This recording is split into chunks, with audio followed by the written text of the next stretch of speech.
पुर्तगाल की इमिग्रेशन जिसको आइमा कहा जाता है, उन्होंने बायोमेट्रिक लेने से इनकार कर दिया।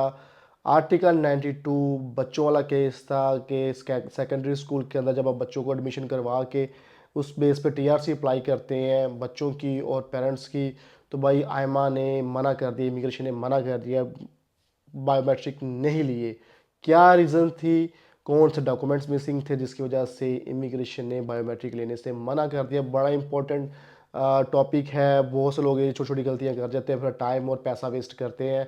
वीडियो कंटिन्यू करने से पहले सबसे रिक्वेस्ट है कि चैनल को सब्सक्राइब आप लाजमी कर दीजिएगा, आपकी सपोर्ट की बहुत बहुत ज़रूरत है।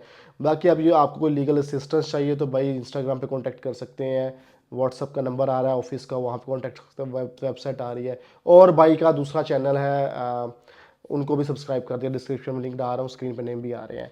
अच्छा जी, ये सिचुएशन डिस्कस करने जा रहा हूँ आपके साथ। जैसे आपको पता है कि पुर्तगाल में एक आर्टिकल है, जिसमें आप, ये एक ऐसा आर्टिकल है इसके अंदर अगर आप फॉलो करते हैं तो आप फास्टेस्ट वे के अंदर आप रेजिडेंस परमिट अप्लाई कर सकते हैं, फास्टेस्ट वे में आप रेजिडेंस ले सकते हैं। ये आर्टिकल है स्टडी बेस पे है, जिसको आर्टिकल 92 बोला जाता है। आर्टिकल 91 भी है और आर्टिकल 92। आर्टिकल 91 वो स्टूडेंट्स के लिए होता है जो कि आउटसाइड द यूरोप से, कंट्री, पुर्तगाल से बाहर से आते हैं। और 92 वो आर्टिकल है उनके लिए जो ऑलरेडी यहाँ पे आ गए हैं और यहाँ आके एडमिशन ले लेते हैं, उसके लिए आर्टिकल 92 है। इस प्रोसेस के अंदर आप फास्टेस्ट, एक्सट्रीम फास्टेस्ट वे के अंदर आप रेजिडेंस परमिट ले सकते हैं। बहुत सी चीज़ें हैं इसके अंदर भी है, मैं आपसे एक्सप्लेन करूंगा, नेक्स्ट वीडियोस बनाऊंगा। लेकिन ये सिचुएशन आज मेरे बड़े करीबी दोस्त है, उनकी फैमिली के साथ ये आई है, जो डिस्कस करना बहुत ज़रूरी है कि उनके बच्चे, एक इसमें ये भी है कि स्टूडेंट भी है और बच्चों का भी है, कि बच्चों की बेस पे भी आप फास्टेस्ट वे के, अगर आपके बच्चे की एज 12 साल से ऊपर है और 18 से कम है तो सेकेंडरी स्कूल में एडमिशन करवा के बच्चे की बेस पे आपको रेजिडेंस परमिट मिल जाता है। और जब बच्चे को रेजिडेंस परमिट मिल जाए तो फिर पेरेंट्स भी उस बेस पे रेजिडेंस परमिट अप्लाई कर सकते हो। ये फास्टेस्ट वे है जिसमें आपको कम अरसे के अंदर आपको रेजिडेंस परमिट मिल जाता है।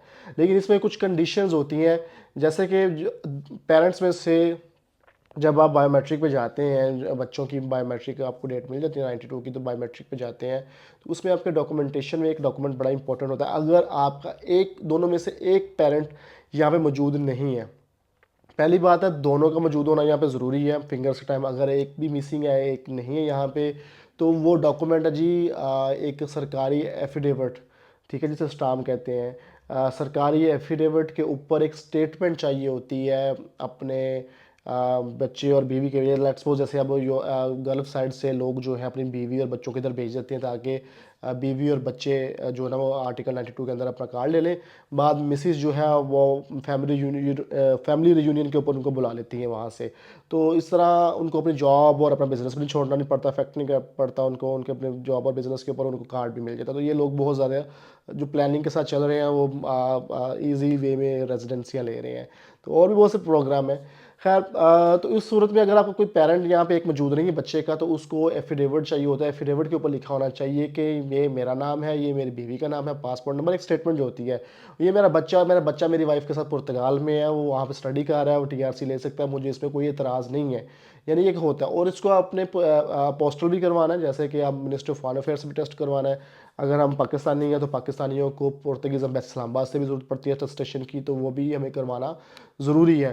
तो फिंगर के टाइम पे वो डॉक्यूमेंट आपके पास होना बहुत ज़रूरी है। तो आज जो हमारे जो बायोमेट्रिक होने, वो जो मेरे करीबी दोस्त हैं उनके थे, दो बच्चों की बायोमेट्रिक थे, दोनों की बायोमेट्रिक नहीं लिए।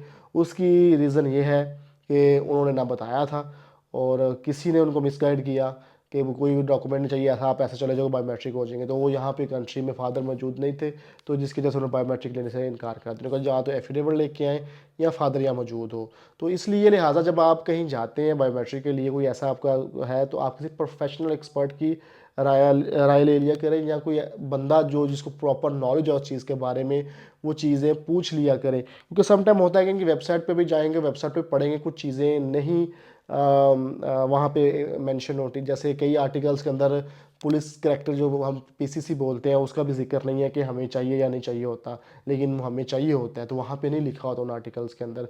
तो इस लिहाजा जो है कि आप जब जाते हैं अपनी पूरी प्लानिंग और तैयारी करके जाया करें। ये एक मेन डॉक्यूमेंट होता है, इसके बिना भाई बच्चे के बायोमेट्रिक नहीं होंगे और आपको रेजिडेंस परमिट नहीं मिलेगा। आपका टाइम भी वेस्ट, आपका पैसा भी वेस्ट। अभी अपॉइंटमेंट 4 महीने बाद की थी, ज़ाया हो गई, अब पता नहीं अगर 3 महीने बाद की मिलती है कि 4 महीने के बाद की मिलती है। तो इस तरह आप लोग टाइम वेस्ट कर लेते हो इस तरह की चीज़ों को फॉलो करके। बाकी कोई रॉकेट साइंस नहीं है यहाँ पे अपॉइंटमेंट लेना, लेकिन अपॉइंटमेंट मिलती नहीं है इतनी जल्दी, क्योंकि अभी इस वक्त सारी अपॉइंटमेंट्स बंद है। तो इनको अपॉइंटमेंट मिल भी तो नेक्स्ट 3-4 महीने के बाद की मिलेगी। लेकिन ये आर्टिकल ऐसा है, इसमें आप फास्टेस्ट वे के अंदर आप 3 महीने, जैसे आप पुर्तगाल आए, एडमिशन लिया आप बच्चे का, और साथ ही अपॉइंटमेंट ले लें, तो 3 से 4 महीने में आपके बायोमेट्रिक हो जाते हैं और 2-3 महीने में कार्ड आ जाता है। लेकिन मैक्सिमम 4 से 5 महीने में आप यहाँ के कार्ड होल्डर बन जाते हैं। तो ये छोटी सी अपडेट मैंने देनी थी आपके साथ, जो एक्सपीरियंस आज हुआ कि भाई ये प्रॉब्लम है कि आपने, अगर आप बच्चे के साथ, बच्चे की बेस पे आर्टिकल 92 के अंदर सेकेंडरी स्कूल वाला गेम कर रहे हैं, वो केस कर रहे हैं, तो आपने अपने डॉक्यूमेंट्स जो हैं वो सारे अपने कंप्लीट लेके जाने हैं। और अगर जो मदर या फादर, कोई भी जो भी पेरेंट में से एक या मौजूद है, उसकी एक्टिविटी भी आपने शो करनी है कि वो कर क्या रहा है यहाँ पे। ये नहीं है कि, क्योंकि सम टाइम जो इमिग्रेशन ऑफिसर है वो पूछता है, सम टाइम नहीं पूछता। तो कोशिश करें कि मदर की जो activity, personal self employment activity open कर लें, या कुछ जॉब कॉन्ट्रैक्ट उनके पास हो ताकि वो कुछ मांगे, क्योंकि उन्होंने मांगा है कि मदर जो इधर है, हालांकि मदर के बैंक अकाउंट में अराउंड 10,000 यूरो भी था, लेकिन वो शो किया, लेकिन फिर भी लॉयर भी साथ था, लेकिन उन्होंने बोला कि भाई कर क्या रही हैं ये, इनकी एक्टिविटी क्या है यहाँ पे। तो लिहाजा आप एक्टिविटी भी आप जो है वो यहाँ पे ओपन कर ले, सेल्फ एम्प्लॉयमेंट, या आप कॉन्ट्रैक्ट के ऊपर जॉब कर रहे हैं तो, या कर रही हैं, तो वो आपने साथ ज़रूर लगाना है। बाकी डॉक्यूमेंटेशन में क्या होता है वो बता देता हूँ। डॉक्यूमेंट्स में क्या होता है, डॉक्यूमेंट्स में आपके पासपोर्ट होते हैं, मेन जो चीज़ें होती है, आपका वीज़ा और बोर्डिंग वो तो होता ही होता है। उसके बाद आपका जो स्कूल का जो आपने एडमिशन लिया वो एडमिशन लेटर होता है, उसके अंदर फिनांस नंबर होता है, सोशल सिक्योरिटी नंबर होता है। ये माइनर बच्चों के लिए होता है, ठीक है। बच्चों के लिए जो अंडर 18 होते हैं उनके लिए पुलिस क्लियरेंस सर्टिफिकेट नहीं चाहिए होता। उसके साथ ये आज जो ये मोस्ट इंपॉर्टेंट है, एफिडेविट है, कि आपका बाप का जो पेरेंट यहाँ पे नहीं मौजूद, उसका एक एफिडेविट चाहिए होता है, और बच्चों का बर्थ सर्टिफिकेट। तो ये चीज़ें होती हैं नेसेसरी डॉक्यूमेंट्स जो आपने वहाँ पे प्रेजेंट करने होते हैं। बाकी अगर सम टाइम ये होता है कि मदर के बायोमेट्रिक वो साथ ही ले लेते हैं, कुछ कंडीशंस के अंदर ऐसा देखा गया है। लेकिन सम टाइम ये होता है कि इंस्पेक्टर बोलता है कि नहीं, आप इसकी लग आर्टिकल है 122 के पे बच्चे की बेस पे जब पेरेंट लेते हैं, तो उस आर्टिकल की दोबारा से अपॉइंटमेंट लेके आओ। लेकिन सम केसेस में ऐसा भी देखा गया कि उसी टाइम इंस्पेक्टर के मूड पर डिपेंड करता है, उन्होंने कहा लाओ जी उसके भी डॉक्यूमेंट्स दो, मैं इसकी माँ के बायोमेट्रिक करके उसको भी कार्ड दे देता हूँ। तो ऐसा भी हुआ है। लेकिन आप कोशिश करें कि जब आप अगर आ रहे हैं, अब ये आर्टिकल में अप्लाई कर रहे हैं, तो अगर आप बच्चे को साथ लेके जा रहे हैं, तो आप अपने डॉक्यूमेंट्स भी, जो पेरेंट है वो भी अपने डॉक्यूमेंट्स पूरे करके लेके जाएं, ताकि अगर हो सकता है रिक्वेस्ट कर सकते हैं उनसे कि भाई अब आप अभी लेके काम ख़त्म करो, तो हो सकता है वो आपके उसी टाइम डॉक्यूमेंट्स लेके जो साथ में पेरेंट गए होंगे उनके भी बायोमेट्रिक करके उनको भी कार्ड इशू कर देंगे। तो ये थी जी छोटी सी इन्फॉर्मेशन आपसे शेयर करनी थी कि अगर आप इस पीरियड से गुजरने वाले हैं तो भाई अपनी तैयारी करके जाइएगा, ये गलती ना कीजिएगा। आपका या दोनों पेरेंट्स का यहाँ होना मौजूद होना ज़रूरी है, या अगर नहीं है तो उस सिनेरियो में आपने एफिडेविट अपना ला के लास्ट में जमा करवाना है। बाकी तबीयत थोड़ी अपसेट है, एलर्जी आप देख रहे होंगे फेस के ऊपर, इसीलिए वीडियोस भी नहीं बना रहा। काफ़ी चीज़ें आपसे डिस्कस करने वाली हैं, लेकिन जो तबीयत है वो इजाज़त नहीं दे रही। बाकी अगर आप यूएई से, कतर से, सऊदीया से, ओमान से अगर आप कोई European visa, investor visa, business visa apply करना चाह रहे हैं, तो दुबई वाले ऑफिस में कांटेक्ट कर सकते हैं। डिस्क्रिप्शन में मैं नंबर और एड्रेस डाल दूंगा, आप वहाँ विज़िट भी कर सकते हैं और कॉल करके अपॉइंटमेंट बुक करके वहाँ जा सकते हैं, और आपको सारी असिस्टेंस वहाँ से मिल जाएगी। अपना बहुत सारा ख्याल रखिएगा। वीडियो को लाइक शेयर कमेंट लाजमी कर दीजिएगा, आपके कमेंट करने से मेरी हौसला अफजाई हो जाती है। मिलते हैं नेक्स्ट वीडियो में नए टॉपिक के साथ जी। अल्लाह हाफिज़।